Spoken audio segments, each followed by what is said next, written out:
Hello and welcome to a YouTube video with Marcel and Marcel.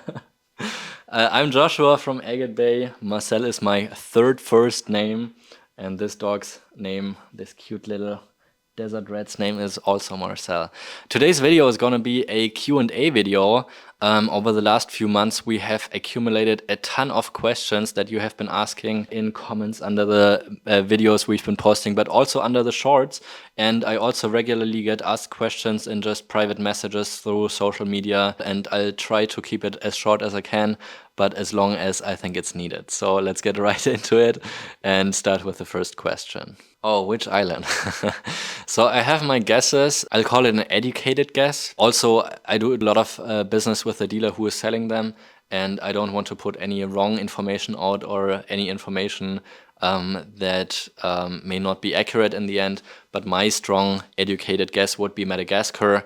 However, other people are saying it could as well be Sumatra or Indonesia or any other place. But my strong guess is Madagascar. Well, I really enjoy the cutting for myself, but for me personally, polishing is more a work I don't enjoy as much myself. I really like to see quick changes, and that's what I see when cutting an agate open. While polishing and grinding on an agate, you see it for maybe half an hour at the same time, and while it may be satisfying for some people to see the process of it, it's nothing I personally enjoy. So I personally have never really been getting into it, but we do have a video online where I'm taking you to one of the polishers that is working for me, where you can see a little bit behind the process. Just scroll down a little further down on my channel. I think it's been maybe just over a year ago that we published the video, so we do have a video about it.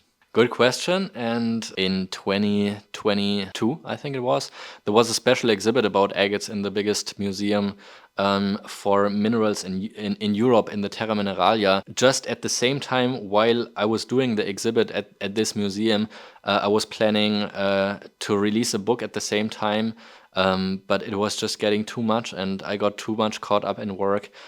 So we didn't publish the book at the time, and since then I have only very little spent time on continuing to work on it. It's been moving so much in the past decades, but there's not really a really wholesome book that came out in the last decade that's very accurate about the changes and new localities. So I think it's very necessary for a new book to come out, and it's almost done. Just find me some time and I'll try to get back at it and make it available as soon as possible, but I think realistically maybe in 2 years from now. Okay, that is a question that would take a lot of time to answer in detail, but from many different places, many different countries. I travel probably about half of the year. I'm out of country 6 months. In most of the years, I've done mining operations in Malawi, on US soil, in Kentucky. We've been digging for agates, but other places in the US as well. I did an entire video about dry head agate mining as well. I've been in Morocco, I've been in China. So sourcing right in place is probably the biggest factor. But I'm also just doing a lot of deals with miners in other countries that I don't specifically travel to. But over the last decade, I've just established very good relationships directly at the source. And this is the way that I'm, being able to get some of the best material. And of course, I pay much higher prices for a lot of the material that I'm cutting and get very, very high quality specimen that's way above average than what is regularly available on the market. So main things are my own mining operations. Second one is buying from miners that do operations. Third one is just buying from other dealers with material that I want to cut and stock up on. So we actually changed the process, and you will see that in the cutting videos as well. We've been putting the agates in wood chips that is able to soak up the oil, but my polisher was complaining a little bit about it because he still had to do a bunch of cleaning after that, and sometimes he's been had to re-clean the agates for hours after it. The wetness of cleaning them with soap and then having it dry out made his skin rip. So in order to protect my polisher a little bit, we changed it now to cat litter, which is soaking up the oil very well. They come out just dry after that. We've only been experimenting with this for a couple months, but it seems to be working well. It takes a little more cleaning afterwards because they're pretty dusty, so it takes more time to clean, but it does a great job taking the oil off the agates. Agates are able to hold up to 2% of their volume in liquids in their crystal structure, and while the cutting process, it soaks up some of the oil because the crystal structure is porous and it will soak up the oil after cutting. So it's not only to get the oil dry, but also while the grinding and polishing process, they get wet because they have to be cleaned after every single step of in between. So first they have to be freed of the oil, then they have to be freed of the water during the cleaning process in between the different grinding steps. And then I put them in my oven to get them dry from the water. And this is a process that naturally happens over a period of months or even years, just drying out the water that is caught in these agates.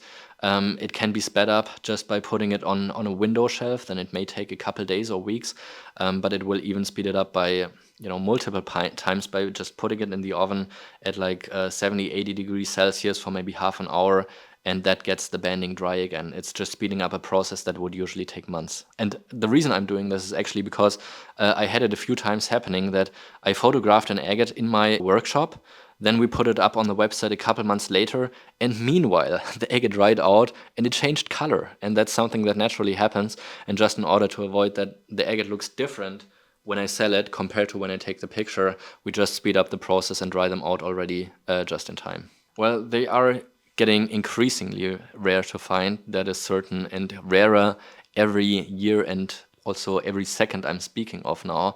And that's for the reason that they've been mined out decades ago, probably just about 50 years.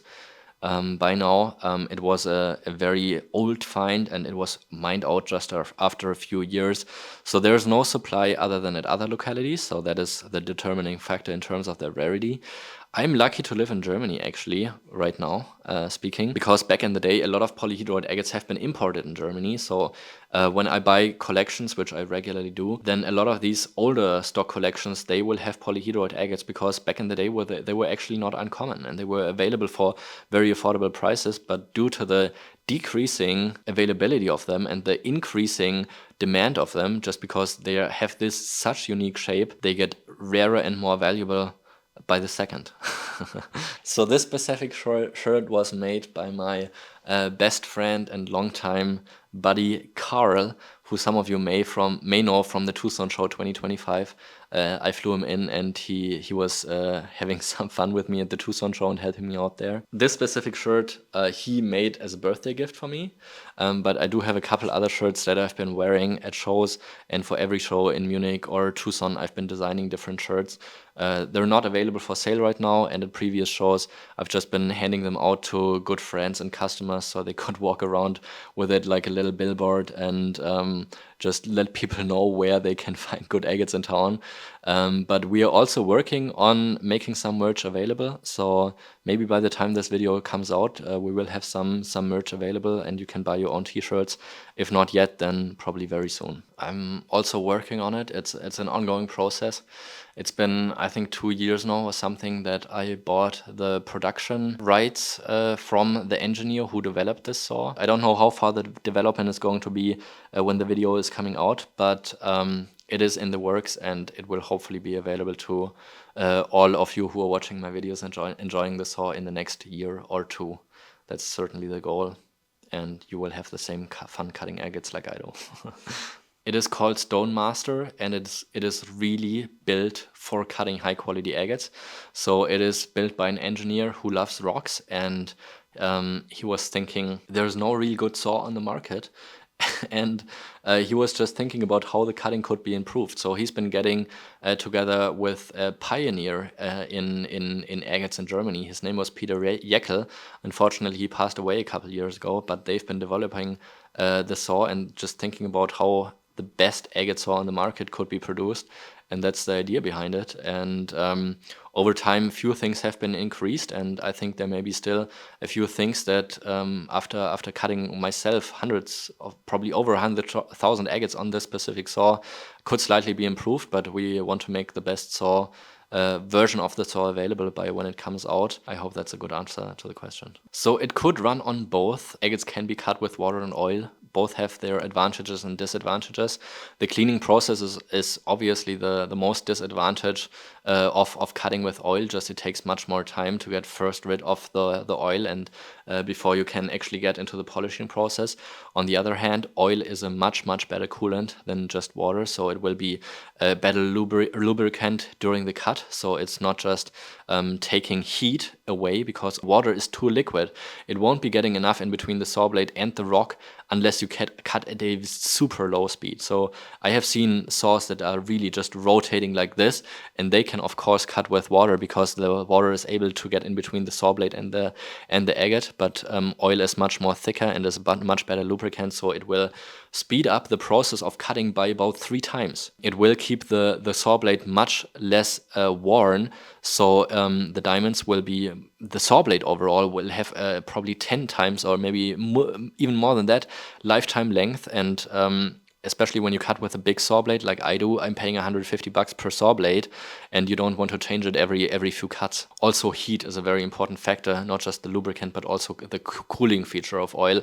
And that is with cutting with water, the agate heats so up, and that's kind of connected to the lubricant, that you will have a ton of heating fractures if you cut just with water. And with oil, it also acts as a coolant, so you won't have heating fractures. Coming back to the next question, I have never really done a tour on the workshop that I'm using, but I've been wanting to improve it for a long time. It's kind of messy there, so I don't think it would make a great video. So maybe at a later time when I'm settled in the US and have my permanent workshop there, but also we are moving facilities here in Germany and moving to a better and bigger place. Right now I just think it would be a little bit embarrassing, honestly. So that's also part of it. I just want to avoid getting oil particles in my lung as much as possible, just to be more health. The oil I'm using is actually medicinal white oil, so it's been filtered many times, and is apparently a very healthy oil to cut with. But of course, it's better to be exposed to factors like this as much as possible. Yeah, so the flyers are just the pieces that don't meet my standards. So I have a policy that for my own retail material, just because there's so much work and labor that goes into getting them ready to be sold, I'm just gonna name a few things. The cost of polishing, grinding, just getting everything to my polisher. Then in the end, I have employees who need to take the pictures, edit them, inventorize them, put them on the website, then ship them out. Every agate that I'm selling has at least 60 minutes of work in it, plus the cost of polishing and taxes that I pay on the labor.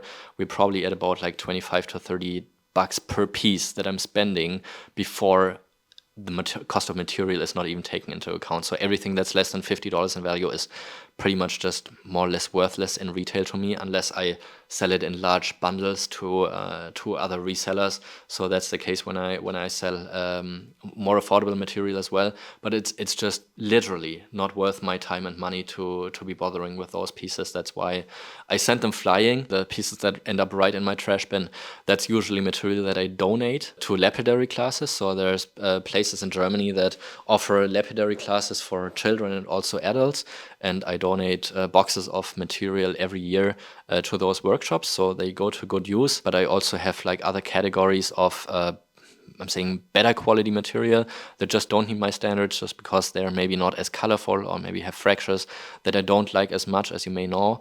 And those pieces I'm selling at very affordable prices at shows, ranging from $3 to $20. I also work a lot with other dealers that just resell these agates and make them available to you. For example, World of Rockhounds is a beautiful channel that I can recommend with Kyle. I hope by when the video is coming out, he will have some of my agates that you can buy from him. Just personally, I focus on the very highest end of agates. That's why I send them flying. Of course, off camera, I also have to cut hundreds of pieces to cut the most valuable ones. So the pieces that are actually in the several hundred or $1,000 region, those can take hundreds or thousands of cuts as well, until I really cut that 1 kilo specimen. And of course, also a lot of the valuable pieces. I mean, since you have to cut so many, there's limited amount of time and material available that I even have the chance to cut. A lot of the very high-end specimens that you will find on my website are also the result of collections that I'm buying for fair amounts of money, but also just directly from miners of material that they've been keeping. So for the very high-end pieces, I'm spending thousands of dollars to actually also be able to get them. I would say off camera, it's maybe 10 to 20% of pieces that I'm getting polished, but also that is already cutting pieces from very, very select material. Like I'm not usually cutting random stuff, so I'm usually cutting very valuable material, and even off that I'm just getting 10 to 20% polished off all. You know, there's just too many fractured agates, and I mean, if you have the choice and the money to spend, they're just more beautiful, they're more rare, so why bother with fractured agates, right? Yes, I still have it. It is very much appreciated in my collection. Thinking back when I cut it, I really had to stop cutting for 2 hours. I was shaking. I couldn't believe what agate I had just cut.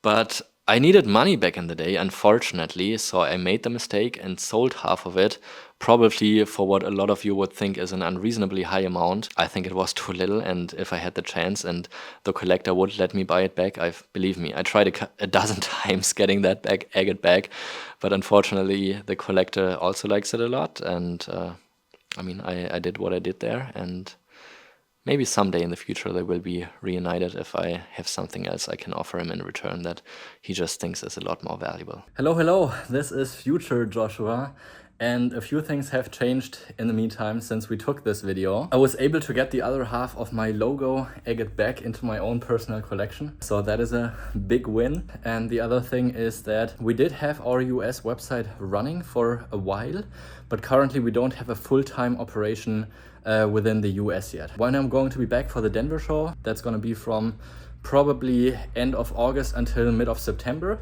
we will have the US website running, but in the meantime we created a landing page which is called agatebay.shop, where you can click on either my German business or my US business and order accordingly in the future. So we have the base of the business already set up, but it will only be operating with the US website in this short window between end of August and mid of September, but I'll make sure to announce that again in the YouTube videos when we are that far.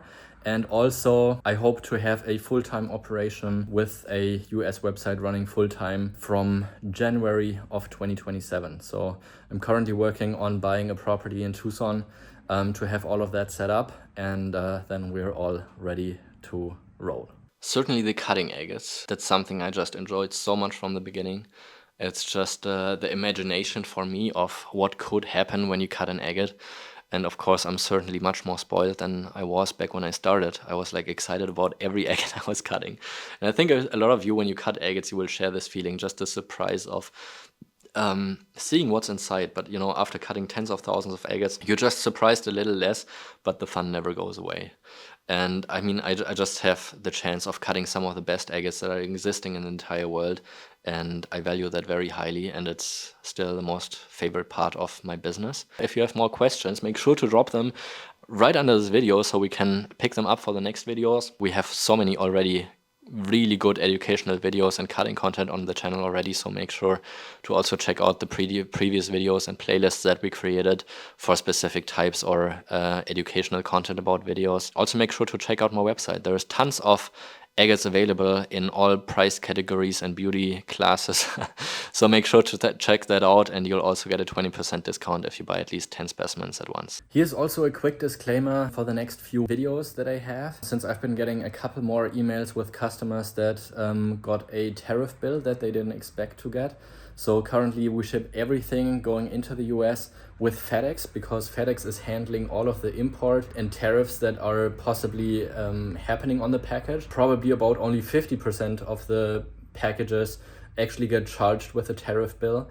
And I also want to give a shout out to Brian Garros at this point, who also goes with the handle RockDog182. He did get notifications by customs through FedEx, and he said he's only letting them know that he's not importing the specimens for commercial reasons, but only as a collector, and he said he never had to pay a single tariff bill. We always export our specimens as collector items, so with that response, it could be that you won't have to pay your tariffs. So you are aware of the process that tariffs may be applied due to the foreign policies of the US. Thank you so much for watching. I hope you enjoyed the video today. Subscribe to my channel if you did, leave it a thumbs up, and I'll see you next week.